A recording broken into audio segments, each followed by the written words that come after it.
მოგესალმებით მეგობრებო. ევოლუციური ადაპტაცია გამოიხატება გარკვეულ ნიშან-თვისებებისა და შტრიხების ჩამოყალიბებაში, რომლის მეშვეობითაც ორგანიზმი შესაბამის საარსებო გარემოს ეგუება და სიცოცხლის შენარჩუნებასა და შთამომავლობის დატოვებას ახერხებს. თუმცა არის შემთხვევები, როცა ეს პროცესი უცნაურად მიმდინარეობს და სახეობის შიგნით არსებული ჯგუფები დანარჩენებისგან მკვეთრად განსხვავებულ თვისებებს იძენენ. ზოგჯერ კი ორი შორეული სახეობა ერთმანეთს ემსგავსება. ახლა კი ვისაუბრებთ უცნაურ ცხოველთა ევოლუციაზე.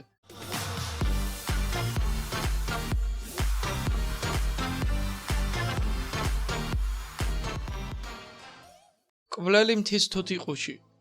თუთიყუშები ცნობილნი არიან როგორც ფერადი მეგობრულად განწყობილი ტროპიკული ჩიტები, რომლებსაც უყვართ ხილი და მარცვლეული. მრავალ ადამიანს ჰყავს სახლში თუთიყუში და გავრცელებული სტერეოტიპების მიხედვით ისინი მეკობრეების განუყრელი თანამგზავრები იყვნენ. თუმცა რაც შეეხება ახალზელანდიურ მთის თუთიყუშ კეას, ამ საკითხში გამონაკლისია.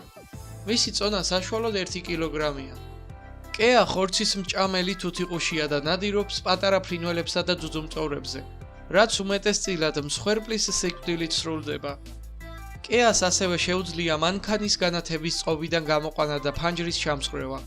მთაში მობინადრე კეა უხეშმა გარემომ ყველაზე მოხერხებულ თუთიყუშად და ერთ-ერთ უჭკვიანეს ფრინველად აქცია. საკბილოს ძიებისას ის შევარდენივით ნავარდობს და ჟღერადობაც მისი მსგავსი აქვს. ადამიანების მხრიდან გახშირებული ნადირობის გამო ამჟამად კეა საფრთხეში მყოფ სახეობად ითვლება.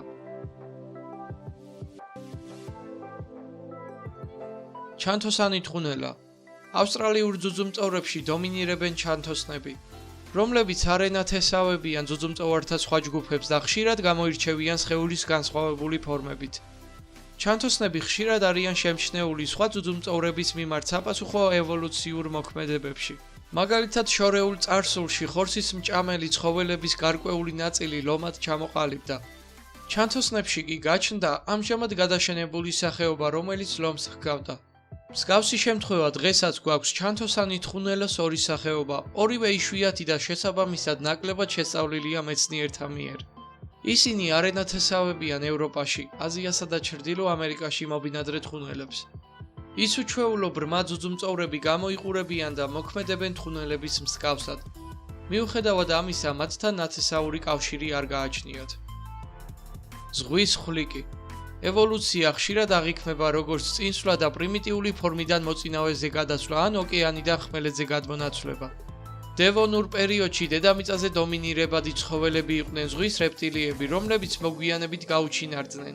თანამედროვე ეპოქაში მრავალნაირი ფორმისა და ზომის ხვლიკები ბინადრობენ ხმელეთზე, თუმცა ერთ-ერთმა სახეობამ ოკეანეში დაბრუნება გადაწყვიტა.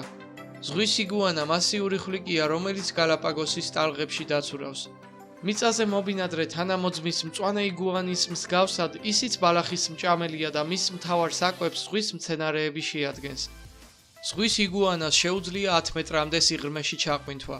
მისი სხეული ხმელეთზე მეტად წყალქვეშა სამყაროზეა მორგებული, შესაბამისად მიწაზე ყოფნისას უფრო მოუქნელია.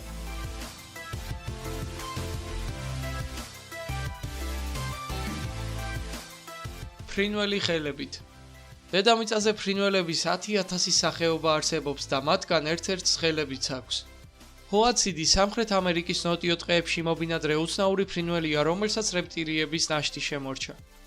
მათი ფრთებიდან გამოზრდილია ბასრი ბრჭყალებით აღჭურვილი ორ-ორი თითი, რომელთა მეშვეობითაც ხეებზე მოხერხებულად ზრომას ახერხებენ. საინტერესოა ისიც, რომ ჰოაცინი ერთადერთი მცოხნელი ფრინველია და მისი კვების სისტემა მიაგავს საქონლისას. მათ მსგავსად იყენებს ბაქტერიული ფერმენტაციის მეთოდს ბოსტნეულის დასამუშავებლად. ცრუ ანტილოპა. ჩრდილოეთ ამერიკის პრერიებში ბინადრობს ჭრელი ბრგე ცხოველი, ცნობილი როგორც ამერიკული ანტილოპა. თუმცა ანტილოპების მშობლიური საცხოვრებელი აფრიკა და ევრაზიაა და ისინი თხებს ენათესავებიან. ამერიკული ანტილოპა კი ანტილოკაბრიდების ოჯახის ერთადერთი ცოცხალი სახეობაა და აფრიკულ ჟირაფსა და ოკაპთან ერთად ქმნის ჟირაფისებრთაზე ოჯახს. ჩრდილოეთ ამერიკის ანტილოპა რეალურად ანტილოპა არა, არამედ ჟირაფების მონათესავე ცხოველია, რომელმაც ბუნებრივი სელექციის პროცესების შედეგად განსხვავებული გარეგნობა მიიღო. ამით კი ჩვენი ვიდეო დასასრულს მივახვროთ და გამოიწერეთ არხი და დაელოდეთ საინტერესო ვიდეოებს.